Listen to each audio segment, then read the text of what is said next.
Yes guys, Bigg Boss Malayalam season 6 തുടങ്ങാൻ 2 ദിവസങ്ങൾ മാത്രം ബാക്കി നിൽക്കുമ്പോൾ ഇതാ സീസൺ 6ൽ എത്താൻ പോകുന്ന കണ്ടസ്റ്റൻസിന്റെ ക്ലൂ നൽകിക്കൊണ്ടുള്ള ഒരു പോസ്റ്ററാണ് ഏഷ്യാനെറ്റ് പുറത്തുവിട്ടിരിക്കുന്നത്. അതായത് ആരാകും ഈ സീസണിലെ ഗായകൻ എന്ന ചോദ്യത്തോടെയാണ് ആദ്യ ക്ലൂ എത്തിയിരിക്കുന്നത്. നമ്മുടെ പ്രൊഡിഷണൽ ലിസ്റ്റുകളിലൊക്കെ നോക്കിക്കഴിഞ്ഞാൽ ഗായകൻ എന്ന് പറയാൻ നമ്മുടെ മാപ്പിളപ്പാട്ട് ഗായകനായ കൊല്ലം ഷാഫിയാണ് ഉള്ളത്. ഒരു കാലത്ത് ഒരുപാട് ജനഹൃദയങ്ങൾ ആൽബം സോങ്ങിലൂടെ കീഴടക്കിയ വ്യക്തിയാണ് കൊല്ലം ഷാഫി. നമ്മുടെ ഫൈനൽ ലിസ്റ്റിലും ഏതാണ്ട് 90% ഉറപ്പിച്ചുവെന്ന് റിപ്പോർട്ടുകൾ കിട്ടിയവരുടെ ലിസ്റ്റിലും ഉണ്ടായിരുന്ന വ്യക്തി തന്നെയാണ്.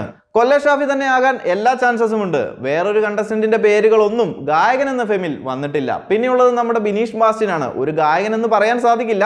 അങ്ങനെ ഒരു ഫെയിമിലല്ല ബിഗ് ബോസിൽ എത്താനുള്ള സാധ്യതകൾ പറഞ്ഞതും. പുള്ളി ഫോർട്ട് കൊച്ചി സ്റ്റൈലിൽ പാട്ടുകൾ എഴുതുകയും സ്റ്റാർ മാജിക്കിലും അതുപോലെ മറ്റു പല വേദികളിലും തന്റേതായ ശൈലിയിൽ പാട്ട് പാടുന്ന ഒരു വ്യക്തിയാണ്. എന്നാൽ ഇവിടെ ഒരു ഗായകൻ എന്ന ഫെയിമിൽ കൺസിഡർ ചെയ്യുമ്പോൾ കൊല്ലം ഷാഫിക്ക് തന്നെയാണ് സാധ്യതകൾ കൂടുതൽ. ഇനി നിങ്ങൾക്ക് ആർക്കെങ്കിലും വേറൊരു വ്യക്തിയുടെ പേര് കിട്ടിയിട്ടുണ്ടെങ്കിൽ ഒന്ന് കമന്റ് ഇടുക. അപ്പോൾ കൂടുതൽ അപ്ഡേറ്റുകളുമായി മറ്റൊരു വീഡിയോയിൽ കാണാം. ചാനൽ എല്ലാവരും മറക്കാതെ ഒന്ന് സബ്സ്ക്രൈബ് ചെയ്യുക.